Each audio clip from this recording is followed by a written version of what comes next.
Hey everybody, it's Preacher, and thank you so much for enjoying my last video where we looked at the top 5 best features in Legion. And now we're going to look at the top 5 things that have disappointed me. And I say me because you have to remember, I am a raider, okay? I love raiding. I've taught thousands upon thousands of people how to get out of those terrible guilds where they wished about raiding, to go on and do raiding, and the hundreds who've gone on to do world first DPS. So bear that in mind, that some of these things might not even affect you. And if they don't, thumbs up, that's less to worry about in Legion. These things have actually been very disappointing to me. Some of the things that I really do hope don't kill the game, but for me and people like me might actually have the potential to do so. Next up, we're going to be looking at the melee classes, the range classes, and the healers, similar to how we did the tank comparison. I'm working on that in the background, as well as the 2 legacy videos which are coming up before PreachCon at the end of the month. Okay, so let's get into this video. I've done some detailed videos on a couple of these subjects, so they might be linked down below for you guys if you want more information on them, but obviously they don't fit into a top 5. Alright, so without any further ado, let's go. I feel your world is sudden proud, and your words are sudden loud, and I can't stay here in silence, 'cause my pain grows way too giant. Your electric heart shakes me out of love. I don't wanna feel like this. I'm alone burning here like this. Your electric heart shakes me out of love. I don't wanna spend my mind like this. I'm alone burning like this. So unsurprisingly, let's get it out of the way, it's the talent changing system. Well, more specifically, the talent system. When I covered this solo, it became apparent that a huge number of you don't change your talents all that often. So the frustration of all this isn't very relatable. So in short, doing higher end content does involve adapting your character to be the most effective it can possibly be for the challenge that lies ahead. In the old world, that could go into serious math over something like a pair of boots or a gem slot. It was kind of fun for us mega nerds, but nothing to be sad about now it's gone. The issue with this whole thing isn't how it ended up, as it's basically just the WOD system. And for millions of players, the only difference they will ever know is that instead of buying reagents from a vendor, they'll have to go to the auction house or an inscriber, so it's not that big of a deal. The big disappointment is that Legion isn't Warlords of Draenor.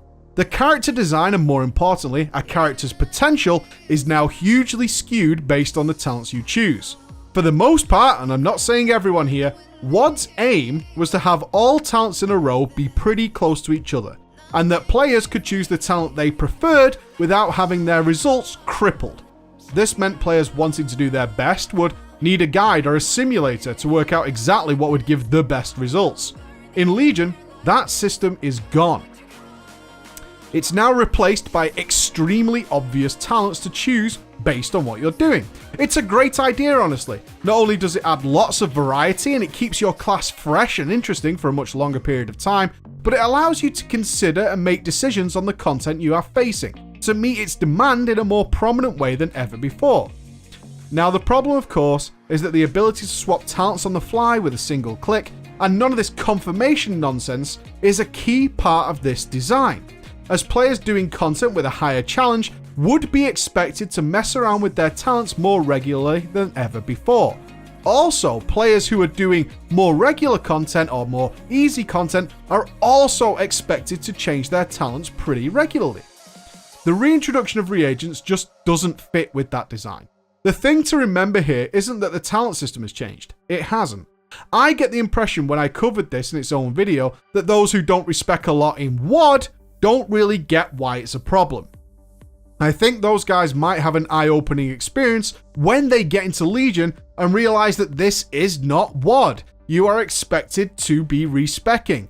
The new design of talents that want to be altered more often than ever before hasn't changed, and that, my friends, is going to be one of those pains in the arse that should never have existed.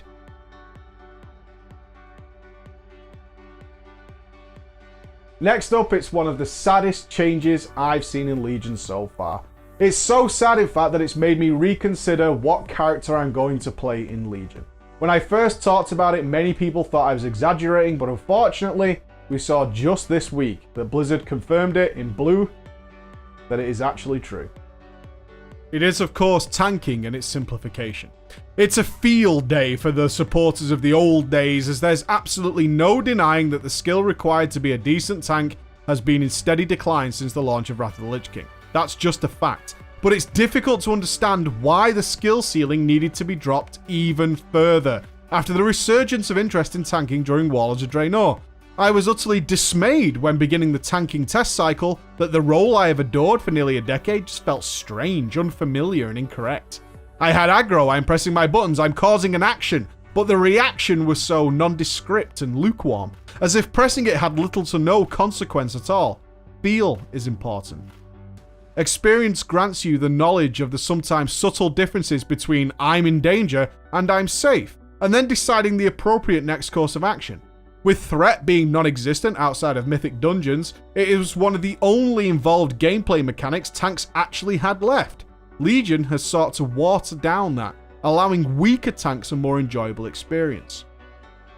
In the recent interviews conducted by some of the influencers with the devs, it was Ion who said top-end tanks might find it hard to die right now, but there are plenty of people progressing on Mythic Archimonde who are still dying easily. It is important for those people to experience the content eventually. Rearranged to me, that means we need but worse players to not die as much, and the decisions you make while being a tank to not cause you to live or die as regularly as they do now. So the logic behind this change is actually really sensible, which makes it a tough pill to swallow. Tanks are the linchpin of a raid. Even with a combat res, a tank death can screw everything up more quickly than anything else. In theory, better guilds who are in less gear doing more difficult content should be utilizing more resources to keep their tanks alive. However, if a guild has a weak tank who is mitigating damage incorrectly, using a physical defense on a magic debuff for example, in comparison to a good tank, the worst player needs far more resources. Not only straight HP recovery, but also mitigating incorrectly means healers have to be throwing lots of unnecessary heals to counter the fact that bad tanks tend to spike to death, not only far more often, but also without warning as they don't foresee the dangers we talked about earlier. All in all, it means that simply having a not great tank creates a whole rich get richer scenario in raiding. Now, having said that, I am never going to be a fan of the solution to this being to make choices less important rather than encouraging that player to get better. I'm so disappointed. And tanking brings us neatly onto the next one. Something I noticed the moment I logged in to the Legion Alpha. There's been a pretty clear shift over the last couple of years, specifically with the introduction of completely ridiculous trinkets, that gear should be a bigger factor in one's performance than what you actually press. Now, no one here is saying that you can go in, auto-attack or roll around on the keyboard like a piggy with a little tail while only being 1 or 2% away from someone who has gone ultra mega tryhard. My point is that having Trinket X instead of Trinket Y of a similar or even the same item level can have a phenomenal difference on the DPS outcome. This inherent randomness of performance due to gear, such as when it procs, when it doesn't, when it lines up properly, all things that are out of the player's control and not always something you can adapt to, is something that drove me away from being a DPS in WoD. As you can imagine, when it comes to Legion, I was hoping to see less of this, not more. That's not what we got. This time, instead of the gear being a defining factor, it already is, this time it was the game interfering with specs themselves more than ever. RNG is a natural element of the game, and in some ways, class permitting, adapting and utilizing that RNG effectively is an interesting and rewarding experience. This time, Blizzard sought to do two things. Firstly, limit the potential output of a character by restricting their choices on how they can adapt to the game's RNG. Secondly, using the charges system, which is now present on essentially every spec in the game, limit how much continuous output you can generate before the game artificially blocks you. These are then supplemented by the greater use of random procs to those charges, meaning that you're at the mercy of the game to do well more than ever before. We can also be sure that silly trinkets will pop up again in Legion's lifecycle. The result of this is that you're often just waiting to see what lights up on your screen and to use it immediately, regardless of what power you may have or not, or what is about to happen in the encounter you're currently facing. Overall, your performance should average out, but more realistically, that's over hundreds of tries. What you actually see is a wildly random and frustrating performance which you can't reliably base any decisions on. That is not how I like to play at all. Penultimately then, we move on to something that I mentioned in the best of video, and that is Blizzard's pride. And this time, it's in the prerequisites. When talking about Suramar, I would have been disingenuous not to mention that Blizzard added the Court of Stars and the Archway to the progression of that zone, as well as an abundance of artifact power which has recently appeared. The dungeons being locked off until the player has done at least some of the zone. Not only that, but once again, actually confirmed months ago, that when flying eventually comes to Legion, the player must have completed many different aspects of Legion in order to be able to access this feature. My question to this is, why? What do we achieve by having this system? I wonder if the guys in the dev team are sick to death of seeing players constantly bitching that there isn't enough content in WoW, while simultaneously a brief check can see that their account has done an extremely small portion of what's on offer.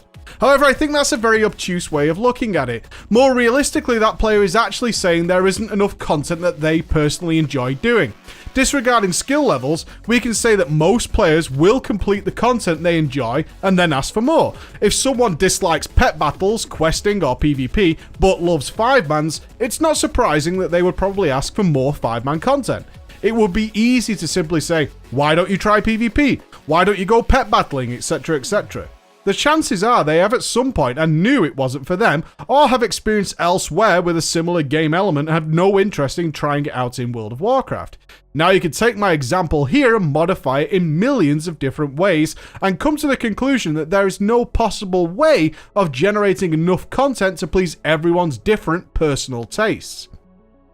What I do not think is a solution though, is forcing content down the player's throat. A big result of this is players being more frustrated at being forced to do content they don't enjoy because Blizzard said you have to. If a player hates questing, then doing Loremaster is going to be a miserable experience for that player. So what do we achieve by forcing it on them? You could be a pessimist and say it's artificially dragging out the content so more players will subscribe month on month. I don't have the numbers, but previous experience with flying being locked off doesn't seem a good indicator that that is a well-received system. I absolutely detest Tanaan Jungle, but I had already completed everything else in Wars of Draenor, which would require me to get flying because I enjoyed doing those things. Finding out that I had to do Tanaan Jungle, which had absolutely no rewards or interest outside of the mandatory rune for raiding no matter what I did, was soul-crushingly disappointing. As mentioned in Legion, this flying prerequisite returns, as does the dungeon lockoffs, but also the campaign mission table needs to be added to that list. I mentioned in the best features video that it wasn't a cumbersome addition to the game. However, it's also disappointing that it was made a requirement in and of itself. If they had simply made the Class Hall campaign optional for the artifact power, the skins, and the story, then it wouldn't have been a big deal. But once again, they made it required content to progress your character. Similar is the new fishing artifact, the Underlight Angler, requiring 800 fishing, catching all the Legion rare fish, and the Wish Remover achievement before you can begin working on it. That's a whole lot of stuff to do before you start playing around with the toy, instead of working on it out of choice. If people want to fish, they will fish, so give them more fun doing it, rather than giving them another path to grind at the end. We come back to that first question then. Why? I mentioned pride. Blizzard obviously cares very much about their content and want players to experience it. For me, if a player has made it to 110, then they are already invested in the game, and the journal and notice boards are enough to make players aware of content they may not have checked out yet. Word of mouth is an incredible marketing tool. Suppose Suramar didn't appeal to a player and it wasn't forced, so they avoided it. However, a friend or another player does do it, enjoys themselves, and from there the seed is planted for that knowledge to spread. There seems to be a fear, a real fear, that modern gamers make their minds up regularly without ever trying it out for themselves, and the devs might make loads of content that some players just don't bother to check out, as we saw with Naxxramas. And as someone who deals with hundreds of thousands of gamers regularly, I can see that there is a lot of truth in that statement. But I'm of the opinion that those players will complain about something anyway, and creating artificially forced content on everybody to try and appease those weebles is parental hovering, akin to me convincing my 2-year-old to eat all his broccoli. Finally then, if it's a surprise to anyone, I'll be shocked. It's big, it's bright, it's orange. Needless to say that the most divisive video I have made regarding Legion was about the addition of widespread legendaries. The dust is settling. We know more now. We can look back on it. I've tried them, I've tested them. We can see how this system is going to be, and we've had them dropping pretty regularly on the beta as well, as having access to them from the vendor for testing. It was pretty clear that the addition of so many legendaries to the game meant that they would not only be accessible, but in fact you would have more than one and have to decide which of the legendaries to equip. Furthermore, the fears that having them would have a decisive effect on whether you would be selected for spots over another player have all been quashed. These reactions were very natural. Until this point, legendary items had obviously become widespread since the mop capes and the wad rings, but until Legion, they had still been exceptionally powerful. Now, that one redeeming factor of having a unique orange item has been watered down.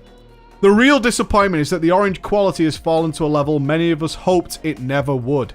There actually wasn't much outcry when Blizzard said that Legion might not even have a legendary item in it at BlizzCon. So the flip-flop to add so many of them, and also reduce their power to the strength of a talent or a set bonus, just isn't something anyone could have predicted. I guess I always held some hope that the orange text would hold its value. It gave so many memorable moments pre-mop, players wielding them were unmistakable and cool. As it stands now, those days are over. Orange just means unique equip, little bit of an extra talent perk. That's about it.